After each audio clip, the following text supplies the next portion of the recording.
Bonjour, chère fée, bienvenue dans cette interview où je vais justement vous présenter une fée, une femme qui évolue ensemble vers sa souveraineté. Et je vais pratiquement la rencontrer en même temps que vous parce qu'avec Alice Rebière qui est avec moi aujourd'hui, on s'est croisés dans pas mal d'espaces, mais on s'est pas encore vraiment rencontrés.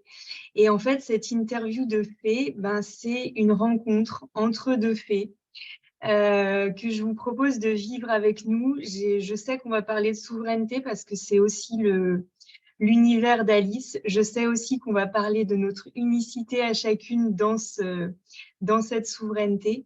Et je suis vraiment très, très heureuse de t'accueillir, Alice. Donc, je vais te laisser te présenter. Et puis après, on va rentrer dans le vif du sujet. Avec joie. Merci de m'accueillir ici. C'est toujours un exercice un peu compliqué de se présenter. Ouais, De fais-le se comme tu le présenter. sens pour aujourd'hui. Oui. Alors, je suis naturopathe et coach actuellement. J'ai fait ma reconversion il y a quelques années et c'est une maladie auto-immune, une spondylarthrite ankylosante, qui m'a permis en fait de devenir moi-même. Donc, j'ai transformé complètement ma vie depuis que j'ai eu le diagnostic quand j'avais 20 ans. Donc, j'en ai aujourd'hui 30, ça fait 10 ans. Et il s'est passé beaucoup de choses parce que pour moi, ça a été vraiment la porte ouverte d'abord à la santé physique, à aller comprendre ce qu'il y avait de désaligné au niveau de ma santé physique. Et en fait, petit à petit, je suis remontée de plus en plus vers d'autres sphères de moi-même. Et puis pour aller vers de l'alignement, mais dans tous les autres domaines de ma vie. Et pour moi, ça l'a porté d'abord ouverte par l'alimentation, puis élargie à la naturopathie. Et puis petit à petit, en fait, je me suis rendu compte qu'en reprenant bah, en reprenant en fait, le pouvoir sur ma santé, je me suis rendu compte qu'il y avait plein d'autres domaines en fait, où j'avais laissé en fait, d'autres personnes décider à ma place dans d'autres domaines. Et donc, j'ai décidé de les reprendre petit à petit, ces pouvoirs, pour être souveraine en mon royaume, dans à peu près tous les domaines de ma vie. Et aujourd'hui, je me sens beaucoup plus épanouie que dans les 30 dernières années. En fait, je pense que j'évolue et que je vais de mieux en mieux. Donc, c'est beau, c'est chouette, c'est une belle aventure. Euh, voilà. Je suis semi-nomade aussi en ce moment, c'est-à-dire que là, j'avais envie de tester la vie de voyageuse. Il y a plein d'endroits qui m'attirent. J'ai passé presque un mois et demi au Mexique il y a un mois et demi. Et là, je suis en France pour quelques temps, mais j'envisage de repartir en Asie pour la suite de l'année. Voilà un peu. Ok, merci pour cette présentation. Justement, ce que j'aime dans ces espaces, cet espace des interviews de faits, c'est de montrer aussi des parcours de souveraineté, de montrer que ça se fait pas du jour au lendemain, ou en tout cas qu'il y a des événements de la vie qu'on transcende, qu'on transmute, qu'on voit d'une autre manière et qui nous amènent j'allais dire vers ce royaume qui est le nôtre et dont on est effectivement la reine, hein, qui est notre vie. Et je savais pas, tu vois, que c'était aussi pour toi une maladie qui avait été, en tout cas, probablement un des éléments. Moi, j'ai beaucoup parlé d'endométriose, on va dire, à mes débuts entrepreneuriaux, j'en parle moins. Aujourd'hui, parce qu'effectivement, je suis aussi allée sur d'autres domaines d'exploration de ma souveraineté, mais pour moi aussi, ça a été un point d'entrée. Du coup, j'ai envie d'en savoir plus. À quel moment de ta vie est venu ce diagnostic? Comment tu l'as reçu? Et puis, comment tu as cheminé justement vers la naturopathie, vers une santé plus naturelle? Comment ça s'est passé pour toi, cette étape-là de ton parcours? Ouais. Alors, moi, du coup, j'ai commencé à avoir des symptômes de spondylarthrite. Donc, c'est une maladie inflammatoire au niveau de tout ce qui est ostéo-articulaire. Donc, des douleurs type mamie, en fait, des rhumatismes, quand j'avais 16 ans. Donc, j'étais au lycée et j'ai vraiment pas compris ce qui s'est passé. J'ai passé 4 ans, en fait, dans un parcours de ce qu'on dit errance médicale, c'est-à-dire que j'allais de médecin en médecin, en fait, qu'on me disait qu'on ne savait pas ce que j'avais rien, que c'était dans ma tête. Donc, il faut savoir que la spondylarthrite ankylosante, c'est une maladie qui est extrêmement douloureuse. Donc beaucoup de douleurs, mais qui ne se voient pas. Donc beaucoup d'incompréhension des autres de pourquoi est-ce qu'elle fait la tête, pourquoi ça va pas, pourquoi est-ce qu'elle peut pas. J'ai été dispensée de sport au bac, etc. Et en fait, moi-même, je ne savais pas. Donc quand on te renvoie tout le temps, bah, en fait, c'est dans ta tête, tu n'as rien et que tu sais que tu souffres, en fait, tu commences à dire, bah non, en fait, c'est faux, je veux pas ça et en fait, vous savez pas ce que je vis. Donc, il y a comme un lien, tu vois, par rapport aux injonctions extérieures déjà qui a commencé à se mettre en mode, bah, en fait, quitter pour me dire ce que je ressens, tu vois.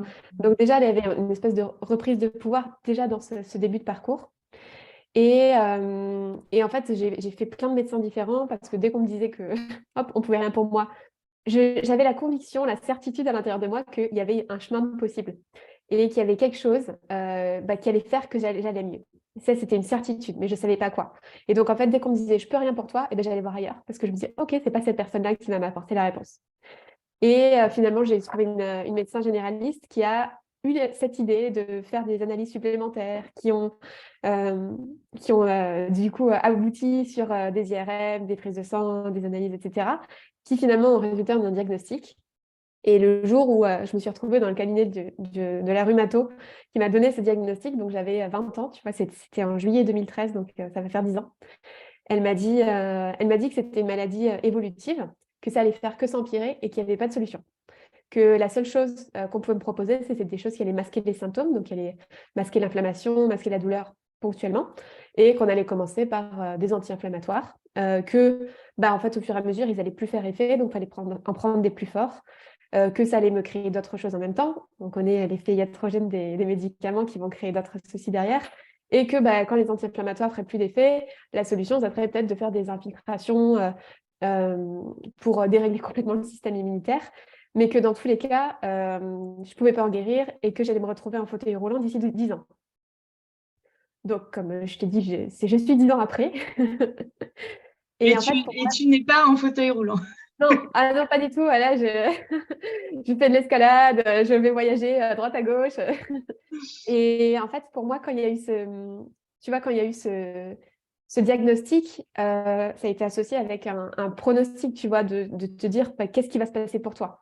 Et en fait, à ce moment-là, j'ai dit, OK, en fait, je suis contente d'avoir des mots. Je suis contente de savoir ce que c'est parce que enfin, on me prouve que, enfin, j'ai la reconnaissance que oui, il y a quelque chose et que je suis pas folle. Mais derrière, en fait, pour moi, c'était no way, quoi. J'étais Le persuadée que... diagnostic, OK, le pronostic, non merci. Ouais, et c'est une phrase, c'est ça que j'adore de Norman Cousin. Je ne sais pas si tu le connais. C'est un médecin qui a eu une spondylarthrite ankylosante aussi. C'est pour ça que je me suis intéressée à lui.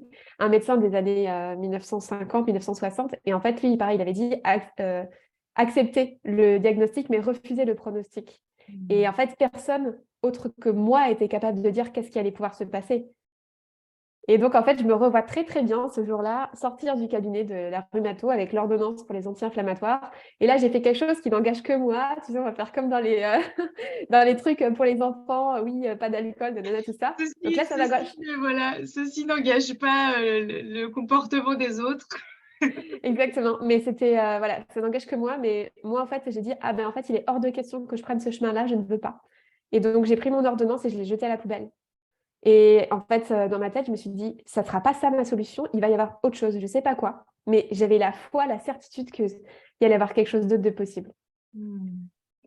Ah, c'est vraiment, je sens que tu sais, je disais au début de cette interview qu'on on se rencontre maintenant.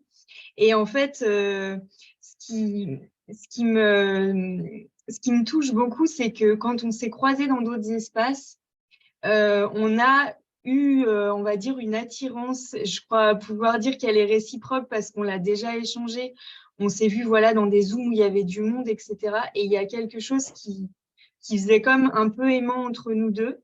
Et là, c'est comme si on regardait le fil d'en fait, d'une reliance ou d'un écho dans nos histoires. Et je trouve que ça a beau de le dire là parce qu'en fait, ça parle justement de ce qui nous agite inconsciemment. Alors parfois, c'est pour des très bonnes raisons comme là, le fait qu'on ait pu sentir cette attirance et que du coup, on ait envie d'échanger dans cette interview sur la souveraineté.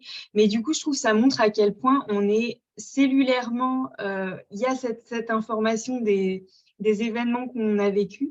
Et s'ils sont sublimés, ben, on va être attiré vers, entre guillemets, des bonnes personnes pour nous, mais de la même manière, on peut de manière tout à fait inconsciente être attiré vers des personnes qui vont finalement venir comme en miroir de ces blessures, mais d'un côté négatif, un peu comme pour combler nos vides intérieures.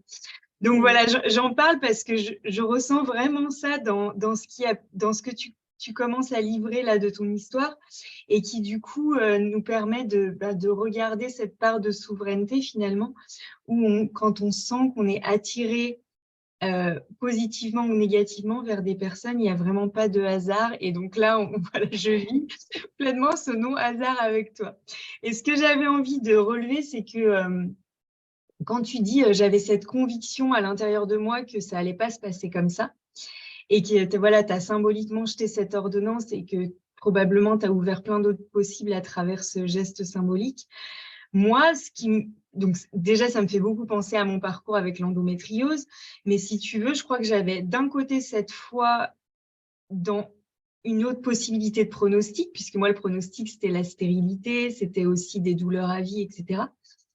Mais il y a aussi une partie de moi qui avait vraiment décrédibilisé mes ressentis intérieurs dans ces 10 ans d'errance médicale et justement d'errance diagnostique, où finalement, j'ai eu à reconstruire toute une confiance en mes ressentis. Est-ce que toi, tu as senti que ça aussi, c'était aussi là avec cette foi dans un autre chemin possible, ou ça n'a pas fait partie de ton parcours? C'est intéressant comme question. Je pense que pour moi, j'ai ressenti ça, mais à un niveau peut-être, je ne sais pas, tu vas me dire, mais peut-être un peu différent. C'est que j'étais persuadée, tu vois, qu'il y avait quelque chose, qu'il y avait un problème. Je ne savais pas quoi exactement, malgré qu'on me disait, tu vois, que non, il n'y avait rien, etc. Mais en fait, c'était tellement douloureux que en fait, j'avais qu'une envie, c'était de ne pas ressentir ça, tu vois. Et du coup, tout ce qui pouvait me ramener à ressentir des choses dans mon corps, je les évitais. Donc, par exemple, pendant des années, j'étais incapable de méditer parce que juste, c'était me concentrer sur l'instant présent. Et l'instant présent, c'était de la douleur en permanence. Donc, en fait, c'était hors de question pour moi de ressentir ça. Donc, je me suis beaucoup, beaucoup réfugiée dans mon mental. J'étais quelqu'un, tu vois, de très cérébral, très à décortiquer les choses. Mais pour pas vivre les choses dans mon ressenti physique. Donc, je pense que la déconnexion de mes ressentis, elle s'est faite malgré moi à cause de la douleur, tu vois. Ben, C'est ça aussi? non, mais moi, c'est aussi ça qui s'est passé. Et du coup, le moment où j'ai eu le diagnostic et où finalement j'avais l'autorisation de reconnecter, puisque c'est comme si on me disait, bah oui, c'est réel, oui, c'est vraiment ça. Il y a eu comme un effondrement, tu vois, émotionnel. Et je me souviens, voilà, que j'ai pleuré pendant des heures et des jours d'une part parce qu'il y avait eu, voilà, le choc et le soulagement, mais du diagnostic, de l'annonce de stérilité, de tout un tas de choses, du fait que je quittais mon boulot parce que j'avais à être opérée. Enfin, il y avait plein de choses. Mais je sentais aussi que cette possibilité de renouer avec les messages de mon corps, j'avais tellement coupé ça, c'est comme si je rouvrais une porte et que là, il y avait eu tellement de choses bloquées derrière cette porte que ça a été voilà, un moment où j'ai eu peur, quoi. Donc après, je suis allée dans la reconnexion, je dirais petit à petit, mais j'ai aussi beaucoup coupé. Tu t'es réapproprié ça parce que tu dis du coup je pouvais pas méditer. Comment aujourd'hui tu es revenu à des pratiques de reliance à toi-même? Alors, ça s'est pas fait tout seul et ça s'est pas fait, ça s'est pas fait au début en fait. Sur le début, tu vois, j'étais vraiment dans mon mental, donc j'étais vraiment sur le contrôle, tu vois, beaucoup d'alimentation. Parce que moi, ma porte d'entrée, ça a été l'alimentation. Juste pour t'expliquer ça, et après je reviendrai à ta question, mais en gros, 2 jours après ce fameux diagnostic, j'étais dans une bouquinerie et par hasard, avec des grosses guillemets, je suis tombée sur un livre qui parlait du régime signalé pour les maladies auto-immunes. Et en fait, dedans, il y avait tout expliqué. C'était un livre qui vulgarisait signalé, hein, parce que signalé, c'est un gros pavé. Mais du coup, ça vulgarisait comment est-ce que, avec l'alimentation, tu peux réguler des maladies auto-immunes. Ni une ni deux, moi j'ai acheté le bouquin, je l'ai lu en 2 jours. Et en fait, 2 jours après, il n'y avait plus de lait, plus de gluten, plus rien dans mon alimentation. Donc, j'ai été vraiment, tu vois, sur le côté très cartésien, cérébral, de on fait comme ça, on fait du tri. Et pareil, quand j'ai commencé, moi, la naturopathie, j'étais dans une naturopathie très scientifique, parce qu'après, moi aussi, voilà, j'étais ingénieure à cette époque-là. J'ai fait des études de physique, physique biomédicale. Enfin, voilà, donc j'étais dans quelque chose, tu vois, de très rationnel. Et donc, du coup, toutes mes premières approches, elles sont vraiment passées par ça. Et évidemment que quand tu viens changer des choses au niveau physiologique, au niveau même avec des compléments alimentaires, de l'alimentation, etc., il y a des choses qui se passent. Mais si jamais tu ne vas pas voir plus loin, et ben en fait, à un moment, tu restes limité. Et je pense que ça a été le premier palier où vraiment j'ai ressenti beaucoup de bienfaits. Mais il y a un moment, en fait, il y avait comme une rechute qui se faisait. Et je pense que c'est à ce moment-là que j'ai pris conscience. Mais tu vois, au début, tu te dis, mais pourquoi ça ne marche pas? Et en fait, après, tu te dis, ah, mais oui, mais parce qu'en fait, je ne suis pas du tout dans la globalité. Et donc, du coup, là, j'ai pris conscience de l'importance d'aller voir le reste, d'aller voir le psycho-émotionnel, d'aller voir le ressenti, les émotions, de m'attarder sur mon corps et de changer des choses plus en profondeur. Et je pense que ça a été ce déclencheur de tout ce que j'ai mis en place. Oui, ça a fait des choses, mais ça ne suffit pas maintenant. Donc là, il faut aller plus loin. Et je pense qu'il y a beaucoup de gens qui ont des problèmes de santé comme ça, qui restent dans une approche très superficielle au début et qui mettent beaucoup de temps à aller faire du travail en profondeur parce que ça demande beaucoup plus d'efforts en fait. Enfin, je ne sais pas toi comment tu l'as ressenti. Bah, moi, il a fallu quelques couches supplémentaires d'alerte de la vie pour que vraiment j'y aille. Mais ce qui est drôle, c'est qu'aujourd'hui, je vois une grande, comment on dit, une grande continuité. Par exemple, je parle jamais de reconversion professionnelle. Pour moi, il y a quelque chose vraiment qui s'est enchaîné de manière très naturelle. Mais à l'époque, tout ce que je faisais en tant qu'accompagnante, puisque moi, mon premier métier, c'est assistante sociale, je séparais en fait tout ce que je pouvais conseiller aux personnes que j'accompagnais. Je savais que c'était bien, mais pas pour moi, quoi. C'était comme si moi, j'avais pas besoin de ça. Et puis aujourd'hui, ça me paraît complètement comment dire, incohérent enfin, je pourrais même pas en fait conseiller un outil que j'ai pas moi-même expérimenté, éprouvé, tu vois, un peu retourné dans tous les sens parce que voilà, aujourd'hui, moi, j'ai cette posture d'accompagnante, j'utilise les mêmes outils pour moi et pour mes clientes, donc il n'y a plus du tout cette séparation, mais aussi parce qu'à l'intérieur, c'est plus séparé. Mais ce que j'avais envie de te demander, c'est toi, justement, la naturopathie, tu l'as choisie pour toi ou tu l'as choisie parce que, ou peut-être les deux, ou tu l'as choisie parce que la maladie t'empêchait de rester dans ton ancien métier. Comment ça s'est fait, cette transition vers la naturopathie? Alors déjà, moi, j'ai eu la chance d'avoir des parents qui étaient très ouverts aux médecines alternatives. Et en fait, depuis toute petite, j'ai toujours été soignée à l'homéopathie. Enfin, tu vois, j'ai pris mes premiers antibiotiques l'année dernière quand je me suis fait enlever mes dents de sagesse. J'avais jamais pris d'antibiotiques de ma vie. Je sais que ça c'est rare. Enfin, tu vois, donc C'est assez rare, je pense, oui. Ouais. J'étais déjà en fait immergée, tu vois, dans plein de choses. Ou quand j'étais petite, on m'emmenait voir l'acupuncteur, l'ostéopathe, etc. Donc en fait, j'avais baigné avec cette sensibilité-là. Et peu de temps après le diagnostic, pareil, j'ai eu la chance, le hasard de rencontrer une naturopathe dans un cours de pilates auquel je suis allée une fois. Et voilà, j'y suis allée une fois, c'était pour la rencontrer. Et en fait, du coup, j'ai commencé à la suivre en tant que cliente.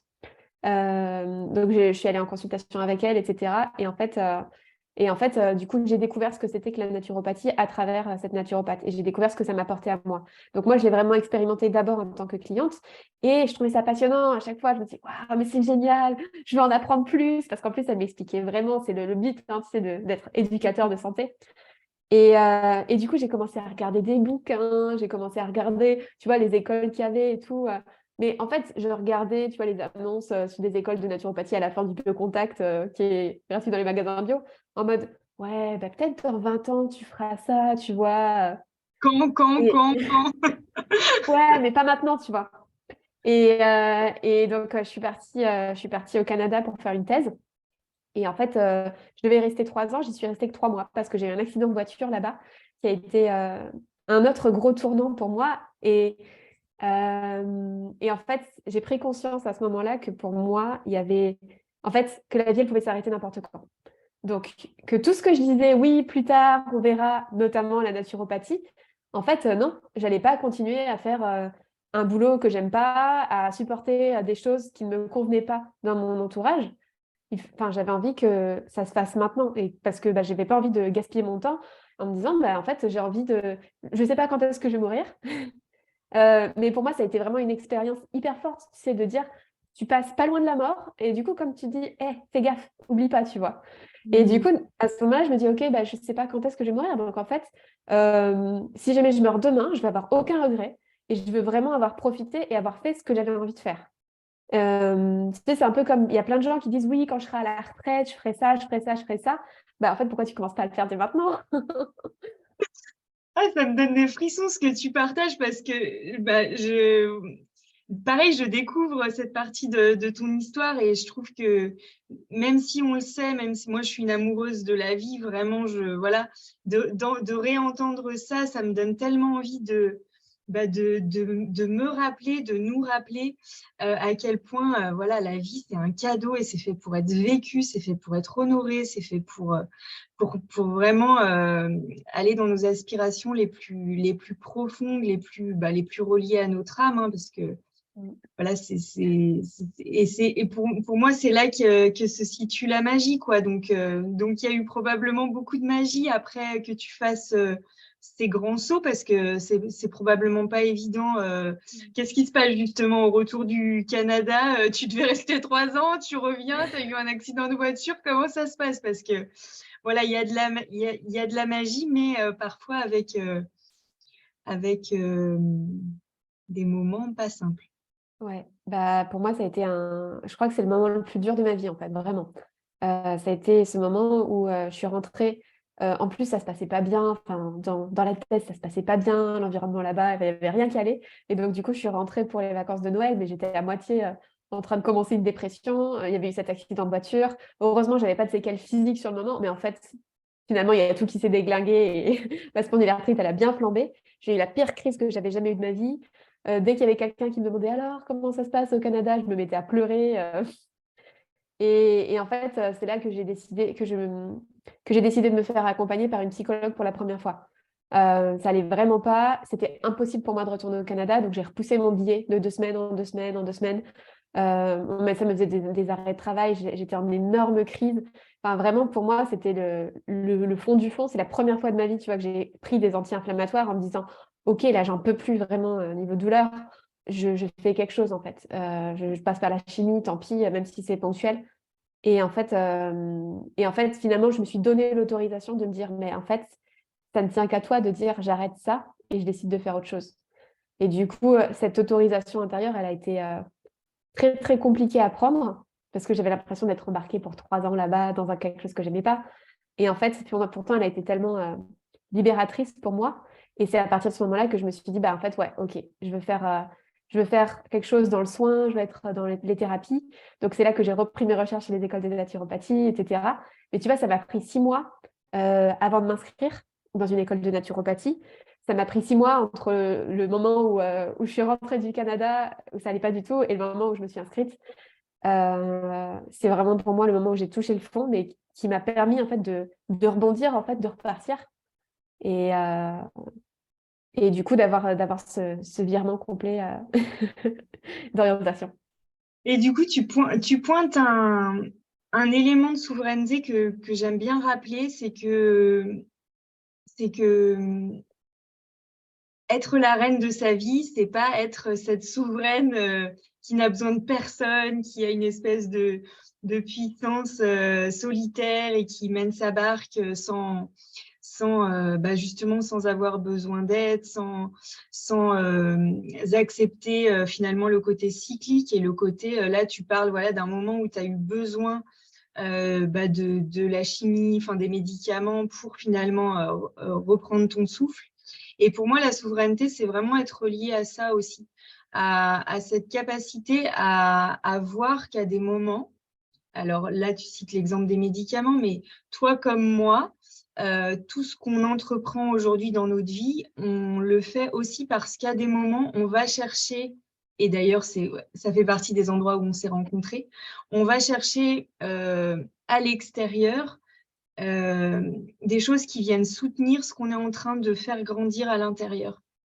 Et ça, pour moi, c'est essentiel dans la souveraineté, c'est vraiment de repérer ça, c'est que le chemin, il n'a pas besoin d'être solitaire, laborieux, dans l'épreuve. Et d'ailleurs, moi, une des décisions que j'ai prises, c'est que je continuais mon évolution sans avoir besoin de ces alertes fortes des événements de la vie ou de mon corps. Mais ça, à un moment, c'est une décision tout en intégrant le côté je le fais avec d'autres en fait. Et tu vois, même notre rencontre aujourd'hui, le fait de pouvoir raconter notre parcours, finalement, de le mettre enfin, de le croiser, bah ça nous rappelle que voilà, les choses se font entre guillemets pas toutes seules. Parfois, on dit oui, il y a de la magie, oui, il y a de la magie, mais la magie, elle se fait parce qu'on accepte aussi des soutiens extérieurs, des rencontres. Tu parlais de rencontres magiques qui ne sont pas du hasard, mais voilà, on les voit, on les accepte, on pourrait très bien les rejeter parce qu'on sait à quoi elles vont nous connecter. Cette magie-là, elle nous contacte beaucoup à notre vulnérabilité et à notre puissance, justement. Comment tu vois ça, toi, enfin, là, je le relie à la souveraineté, mais comment tu vois ce côté, finalement, aide, tu vois, seul ou accompagné? Je suis sûre que tu as des choses à partager là-dessus. Bah, je trouve que ton acronyme Les Fées, en fait, ça dit tout dedans. C'est-à-dire que c'est ensemble, en fait, qu'on avance. Enfin, pour moi, c'est... Enfin, tu peux rien bâtir tout seul. C'est une illusion. Et pour moi, ça m'a pris beaucoup de temps avant de m'en rendre compte. Parce que je pense que j'avais une forme de fierté, tu vois, de me dire, mais je peux y arriver toute seule, je n'ai pas besoin des autres, etc. Peut-être, tu sais aussi, le truc de la première de la famille qui montre l'exemple. Moi, je suis la première. T'es Et tu l'aînée sais, aussi, bon, bah, ça fait un autre point commun. et tu sais, ce truc de, bah oui, enfin, vas-y, tu peux le faire, c'est toi, tu te débrouilles, tu vois. Et je crois que du coup, j'ai toujours eu ce truc, c'est peut-être moi, tout simplement, mais voilà, ce truc de me dire, bah, je peux y arriver toute seule, j'ai pas besoin. Et pareil, tu vois, quand je me suis lancée, quand j'ai ouvert mon entreprise, quand je me suis lancée en tant que naturopathe au début, euh, jamais de la vie, dans ma tête, j'aurais pu imaginer me faire accompagner par un coach. Parce que bah, j'allais y arriver toute seule, tu vois. Et en fait, à partir du moment où j'ai dépassé ce truc-là, où j'ai pris conscience, à chaque fois pour moi, à partir du moment où j'ai pris conscience, où j'ai décidé de me faire accompagner, que ce soit en santé, que ce soit dans l'entrepreneuriat, que ce soit dans d'autres domaines de la vie, dans le domaine du couple, par exemple, là, j'ai fait un programme sur le couple, sur la rencontre amoureuse. Et en fait, pour moi, le fait d'avoir quelqu'un qui vient, qui te donne un miroir et qui te dit, regarde, là, il y a un angle mort que tu n'as pas vu. Et, ah ouais, ok, d'accord. Et ça change tout, en fait, parce que, bah oui, tout seul, tu les vois pas, ces angles morts.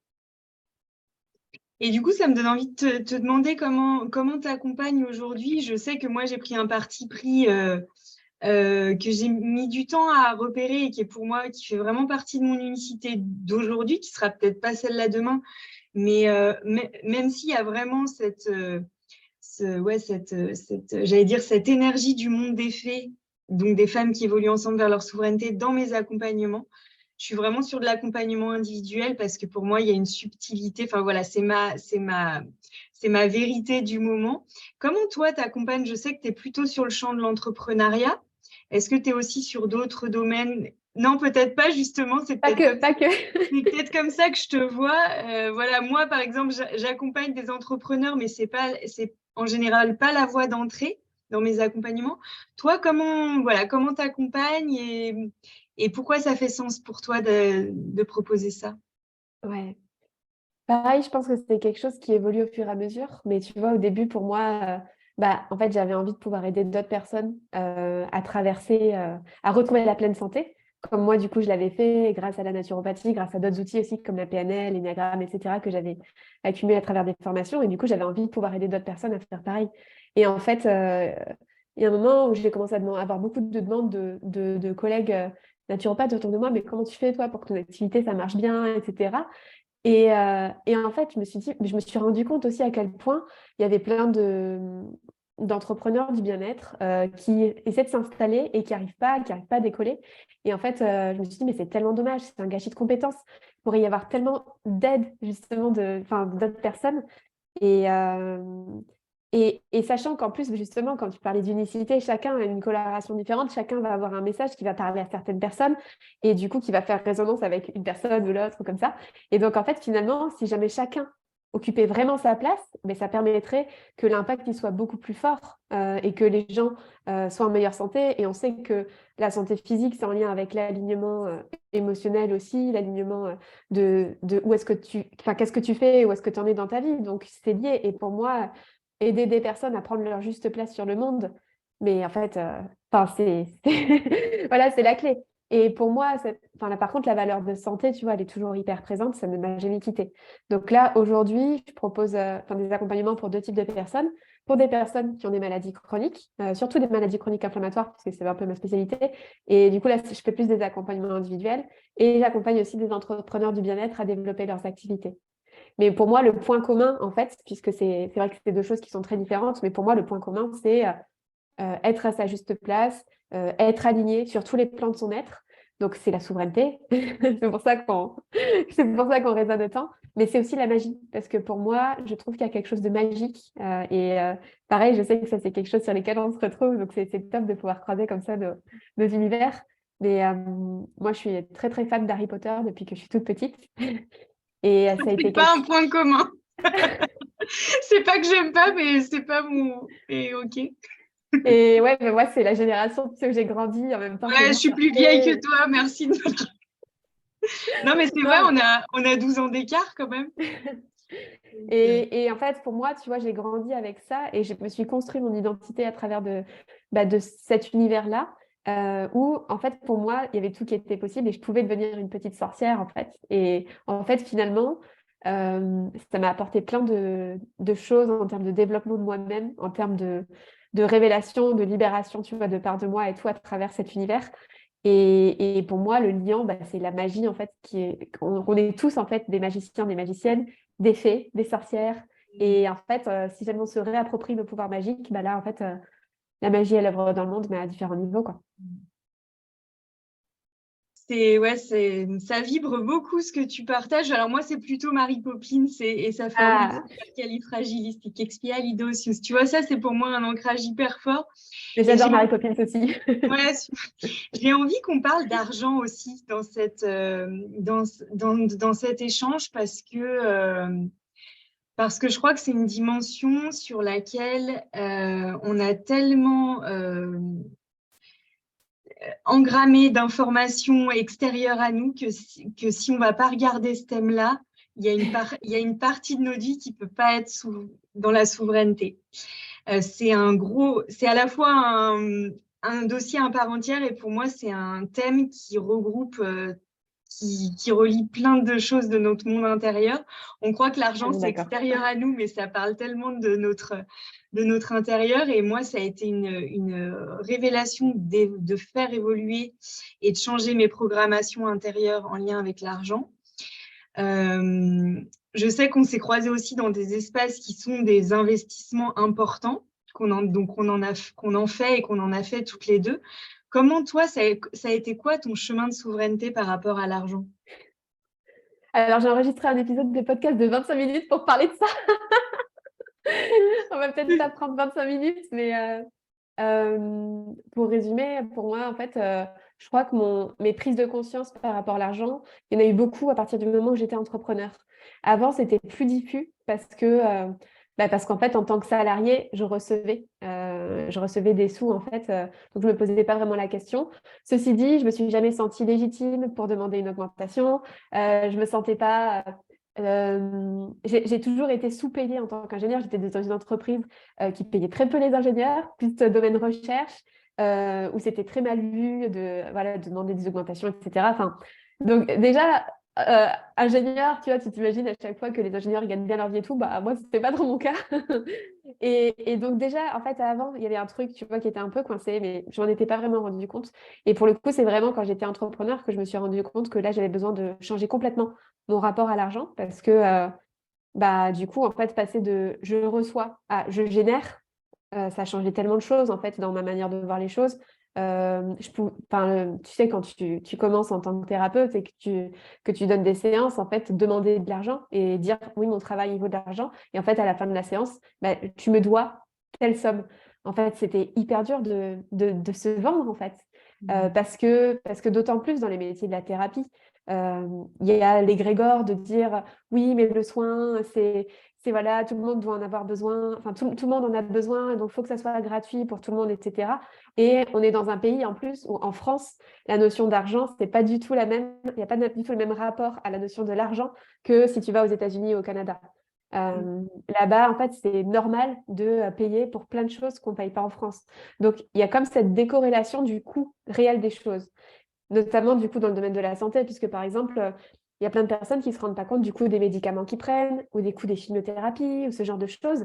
Mais en fait, quand tu regardes concrètement combien ça coûte, et ben en fait, finalement, tes, tes accompagnements de santé, Ou du coup d'une politique vaccinale sans vouloir mettre sur le tapis des sujets polémiques. Mais en tout totalement. cas, c'est vrai que c'est dommage qu'on n'ait pas plus d'informations sur les répercussions, les coûts cachés de politiques, voilà, de choix en fait de santé dont on Mm, croit que c'est gratuit, alors qu'évidemment, c'est pas gratuit, mm, puisque voilà, c'est de l'argent qu'on choisit de mettre à des endroits et pas à d'autres. Donc, ouais.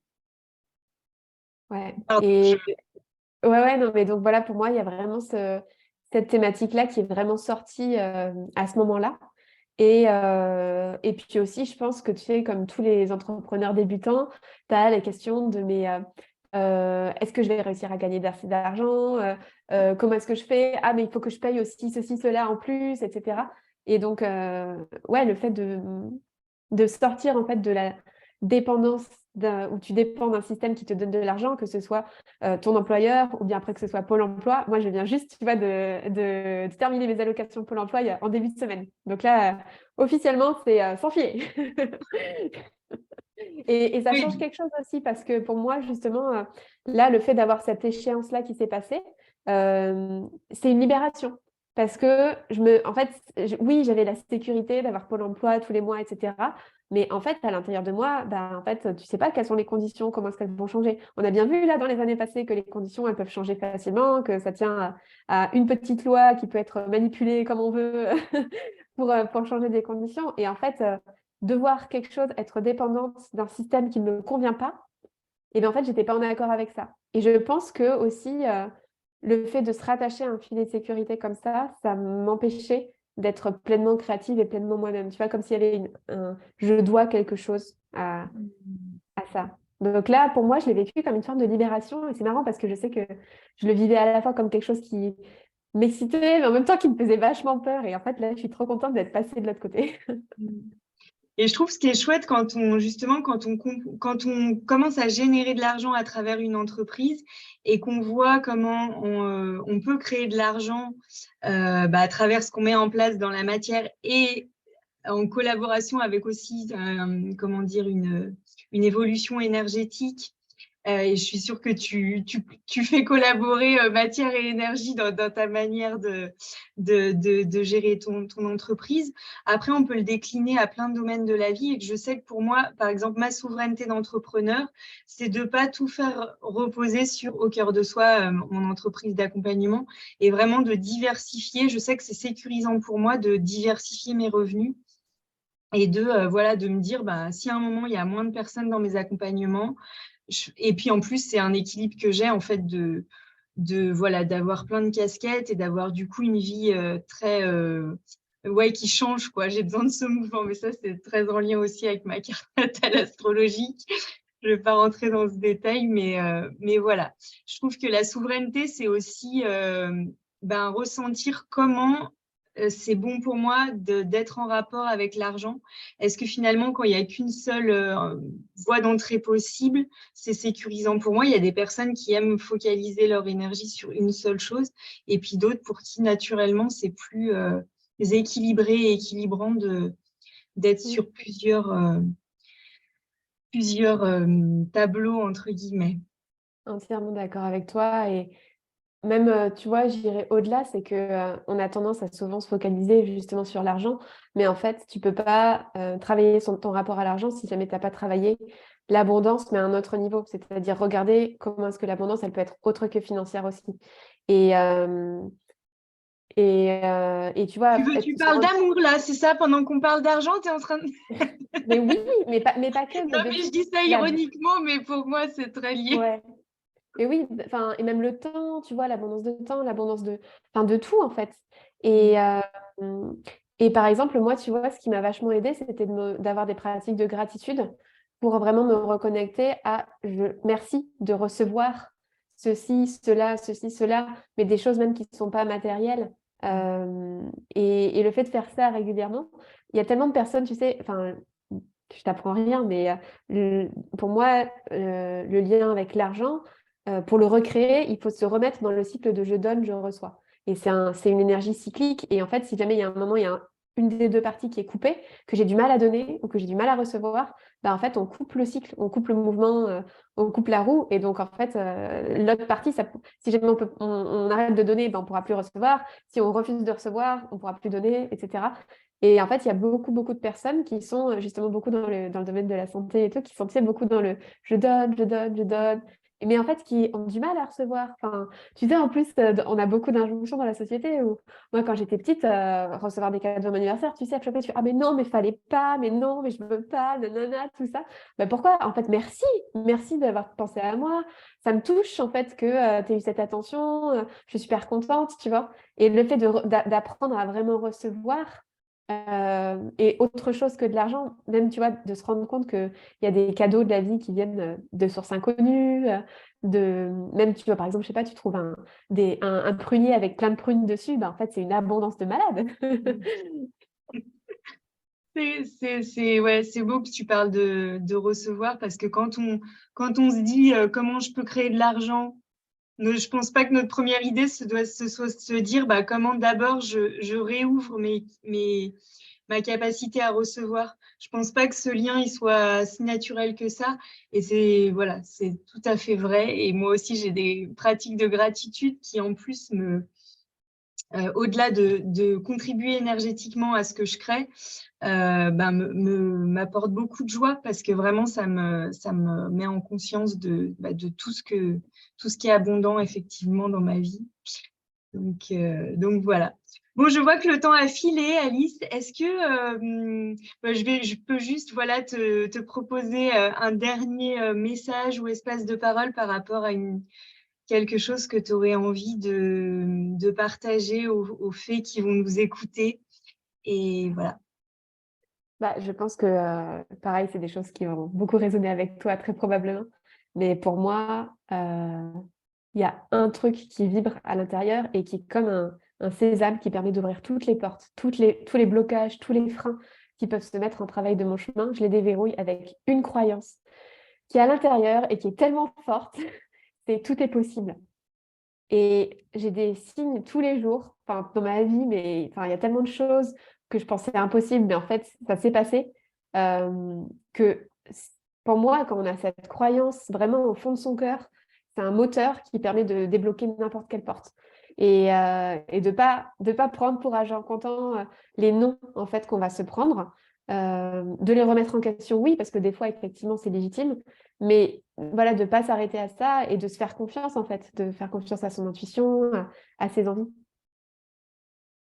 Mais tellement, tellement, tellement. Moi, je sais que maintenant, quand quelqu'un me dit c'est pas possible, je dis, on va trop s'amuser, on va le faire. Bon, Tu merci sais, beaucoup. Ouais, juste, pardon, je voudrais juste expliquer un truc. ouais. Dans ma vie d'ingénieur, je travaillais dans le domaine du laser. Et en fait, il y a un truc qu'on ne sait pas à propos du laser. Ça a été inventé dans les années 1960. Et au début, ils ont créé un truc. Ils ont fait, OK, les gars, on a trouvé un truc, on a créé un truc, on l'a appelé le laser. Par contre, ça ne sert à rien. Donc maintenant, il faut trouver une utilité.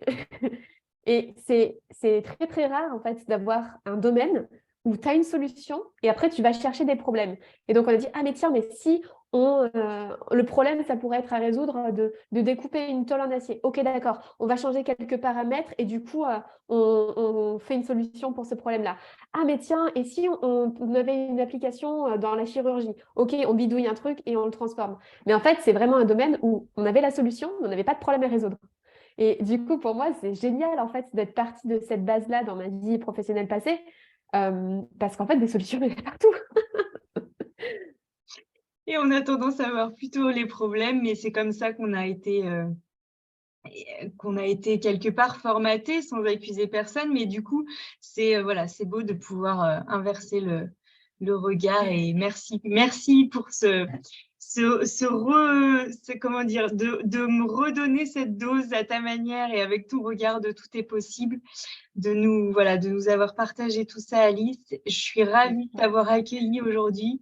Je te souhaite une belle continuation. J'ai hâte de voir tout ce que tu vas créer, toute la magie que tu vas encore activer dans ta vie, dans ton entreprise et pour les personnes que tu accompagnes. Merci beaucoup d'avoir été là.